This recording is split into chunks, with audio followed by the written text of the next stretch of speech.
Iya, pemirsa setia TVRI Anda kembali lagi bersama kami di Mimbar Agama Kristen, masih dengan hamba Tuhan Diaken Yeni Tiko Alum Magister Teologia. Nah, Bu Diaken, kita lanjut lagi diskusi kita di kesempatan kali ini. Kalau tadi ada kasih itu sabar, ada juga kasih itu murah hati, ada juga kasih tidak cemburu. Ya, kadangkala dalam kehidupan kita, apalagi dalam misalnya nih dalam kehidupan berjemaat contohnya ya. Siapa pendeta lebih atau pelayan Tuhan lebih pilih dia dibandingkan Pak kita, lebih sayang pas si A dibandingkan kita si B, gitu gimana nih? Kadang-kadang kan cemburu soal masalah seperti itu. Memang masalah cemburu itu menjadi pertentangan sampai Betul saat sekali, ini. ya. Bahkan kecemburuan itu lebih menonjol di tengah-tengah kehidupan keluarga kita. Wow, iya. Sebagai suami istri, Betul. kadang suami cemburu kepada istri, Iya. kadang istri cemburu kepada suami. Cuma karena mungkin pergaulan kita lebih luas dari suami, toh. Makanya suami bilang, "Kia pangana terlalu banyak tamang di luar." Padahal orang tamang itu orang tamang yang baik-baik. Tetapi karena dalam hati kita sudah ada kecemburuan, segala sesuatu yang kita lakukan sebenarnya itu baik. Tetapi karena kita mulai cemburu, kita menganggap itu tidak baik. Dan kecemburuan itu sebenarnya harus kita buang dari kehidupan kita. Karena cemburu itu sangat berbahaya. Toh? Contoh kita bersahabat. Ketika mungkin ada sahabat kita yang lain lebih dekat dari kita. Karena mungkin mereka berdua, orang bilang cocok-cocokan. Toh? Sementara yang satu tidak terlalu cocok karena mungkin ada hal-hal yang dia lakukan yang membuat dia kok bagaimana setelah DP orang. Beda sendiri. Beda sendiri. Apalagi orang yang ego tinggi. Yang mau selalu menang sendiri. Betul. Nah ini hati-hati karena apa? Justru orang-orang yang demikian yang memiliki kecemburuan. Jadi ketika orang lihat, mungkin saya bersama dengan Pak Oscar begitu ya. Ada jalan baik-baik. Tetapi karena orang pikiran so kotor, orang mulai merangkai cerita yang besar. Karena apa? Cemburu buta. Orang ada bajalang di baik, orang sebelah soalnya betul kak orang dua, sobah hugel kak orang dua. Padahal orang sementara menjalin persahabatan, pertemanan yang baik. Makanya saya bilang kenapa cemburu itu sangat berbahaya? Karena cemburu itu bisa membunuh karakter seseorang. Dengan cara kecemburuan yang kita lakukan, kita bisa mematikan langkah orang lain. Kenapa? Cemburu itu lebih jahat. Orang bilang, kenapa? Kita bisa memecah belah satu dengan yang lain. Betul. Karena cemburu itu ketika jangan orang ambil jauh-jauh. Orang ambil saja dalam kehidupan suami istri. Ketika cemburu itu sudah tertanam dalam kehidupan suami atau istri, yang terjadi apa? Pertengkaran. Ketika orang mau menjelaskan karena orang sudah dikuasai oleh cemburu buta, orang sudah akan dengar tuh tanggapan yang benar. Orang mencari-cari kesalahan orang lain. Orang mulai menjatuhkan orang dengan orang cara-cara. Jadi mintalah kepada Tuhan supaya kecemburuan itu orang jauhkan dari orang kehidupan. Karena cemburu itu sangat berbahaya. Oleh sebab itu makanya Tuhan mau orang hadirkan kasih. Karena kasih mengalahkan segala-galanya. Kalau orang punya kasih itu cemburu, tuh benci itu akan hilang dari orang kehidupan. Bagaimana kalau dengan orang sombong, Bu? Kalau orang sombong itu mungkin jadi DP karakter selalu mau diutamakan. Karena orang sombong itu apa? Dia tidak mau direndahkan karena dia menganggap selalu dia lebih hebat dari orang lain. Padahal firman Tuhan bilang jangan memegahkan diri. Tetapi dengan kesombongan yang dia miliki, dia anggap so kita kok tuh yang berkuasa, so kita kok tuh lebih dari pangoni. Ada yang begitu. Bahkan dalam pelayanan orang bisa bilang begini. Sombong rohani kadang-kadang sombong rohani.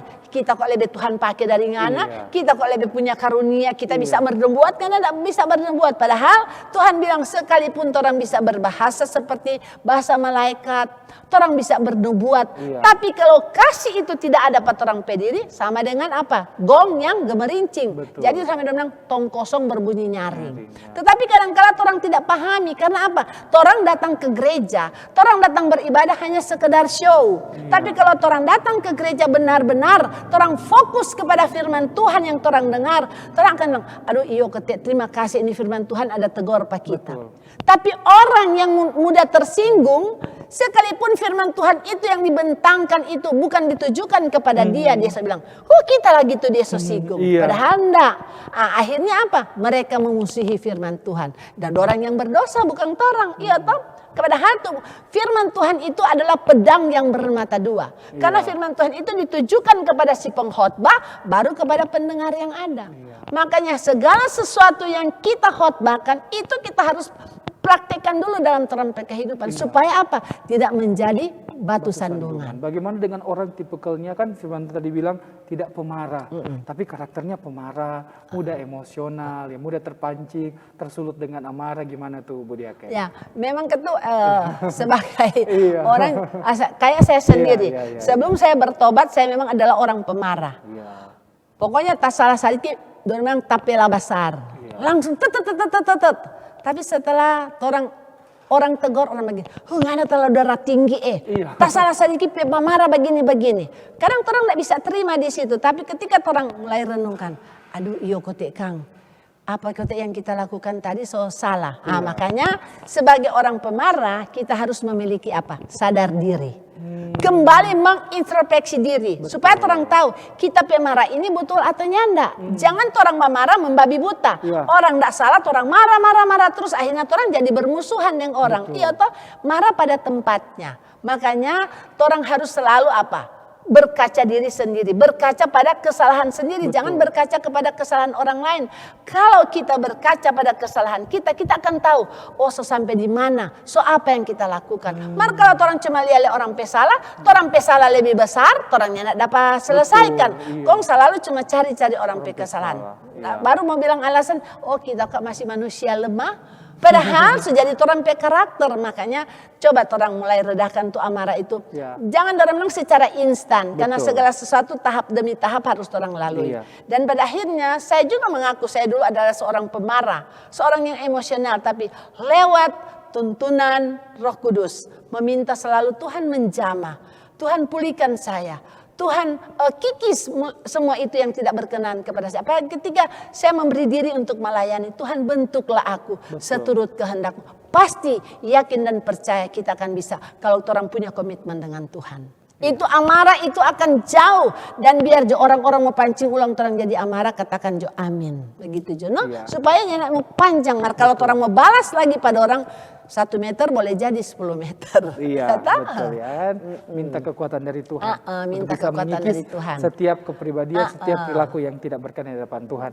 Maka terima kasih buat waktunya yang terkasih Bu Diaken Yeni Tiko Alum Magister Teologi. Saatnya kita akan menutup seluruh kebersamaan kita di Mimbar Agama Kristen kali ini dengan doa, dan saya persilakan untuk Ibu Diaken menuntun kita lewat doa tutup, doa berkat dan doa syafaat. Silakan. Pemirsa yang diberkati Tuhan, saatnya kita akan masuk dalam doa syafaat. Bagi pemirsa yang memiliki pergumulan masalah hidup, mari bawa itu kepada Tuhan.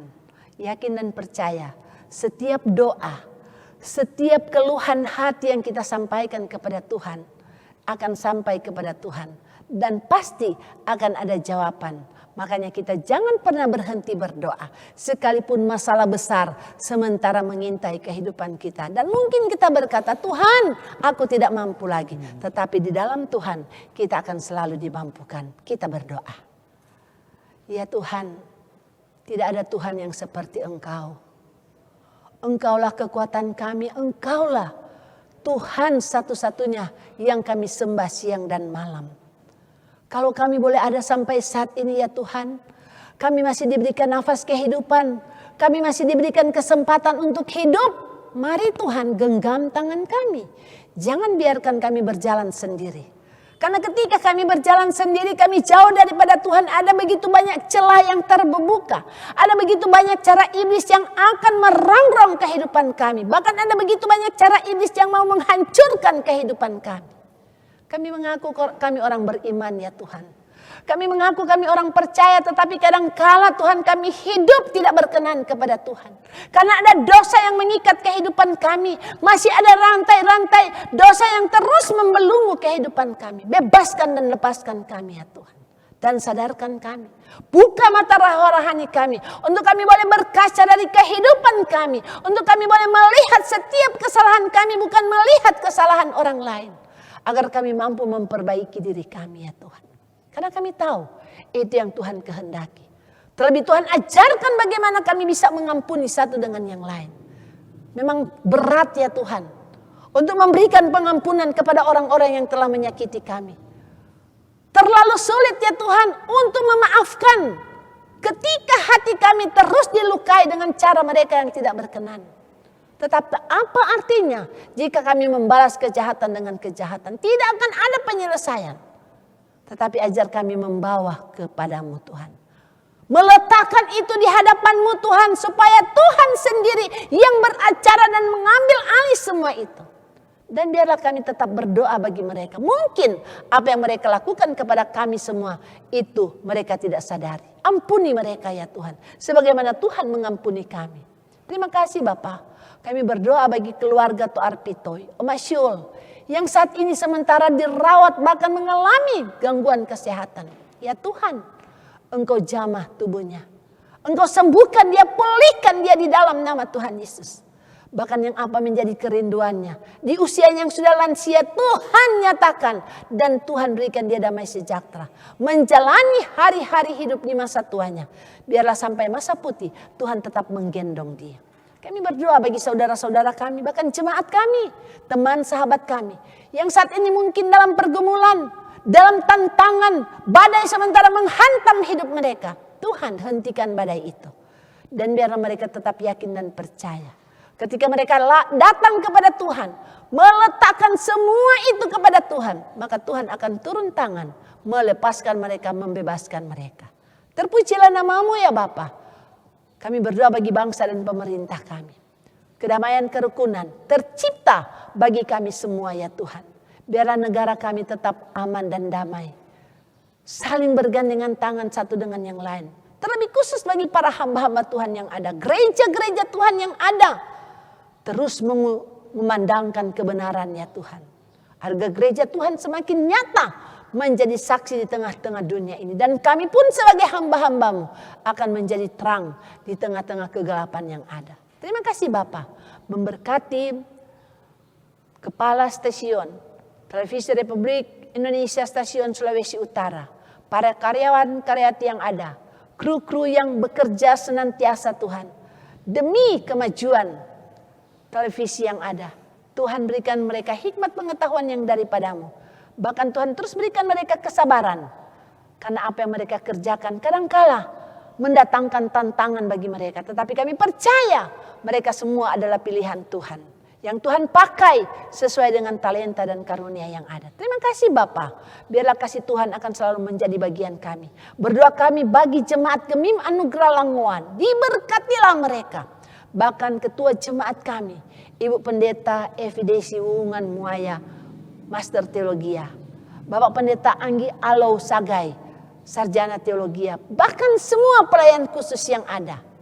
Baik pegawai, kostor, penasehat, komisi-komisi kerja yang ada. Diberkatilah di dalam nama Tuhan Yesus. Biarlah kami jemaat Gemim Anugerah Langowan akan terus berdiri menjadi saksi dan menjadi terang di tengah-tengah dunia ini. Terima kasih Tuhan Yesus. Terpujilah namamu. Biarlah sisa kehidupan kami hanya letakkan ke dalam tanganmu. Dan Tuhan yang atur semua langkah kehidupan kami. Maka terpujilah namamu. Di dalam nama Tuhan Yesus kami berdoa dan bersyukur. Haleluya. Amin. Iya, sekali lagi terima kasih buat Ibu Diaken Yeni Tiko Alu Magister Teologia yang sudah memberkati kita di hari ini, topangan doa yang luar biasa. Dan terima kasih juga buat pemirsa setia TVRI, terlebih khusus pemirsa Mimbar Agama Kristen yang sudah menyaksikan Mimbar Agama Kristen kali ini. Semoga bisa memberkati, menguatkan setiap kita. Dan tentunya Ferdian Monika dari Gemim Anugerah Langowan pamit undur diri dari hadapan Anda. Terima kasih, maju terus dalam Tuhan. Tuhan Yesus memberkati, selamat Natal dan selamat menyongsong tahun baru. Shalom, damai di hati.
kapankah ini Tuhan, derita negeri ini berakhir. Luruskan langkah-langkah kaki kami Tuhan, di dalam kehendaknya rencana-Mu. Satukan negeri kami Tuhan, satukan negeri kami Tuhan. Luruskan negeri kami Bapa, luruskan negeri kami Bapa. Di dalam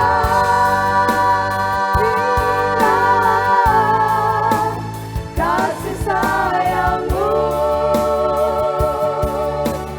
damaikan negeri kami Tuhan, damaikan negeri kami Tuhan. Luruskan negeri kami Bapa, luruskan negeri kami Bapa. Agar damai,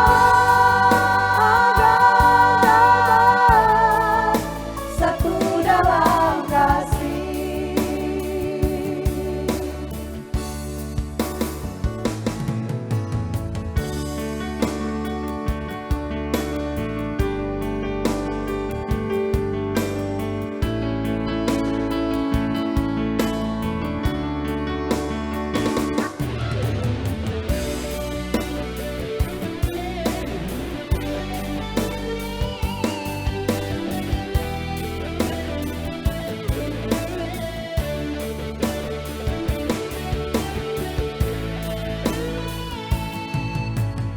Sampai kapankah ini Tuhan, derita negeri ini berakhir. Luruskan langkah-langkah kaki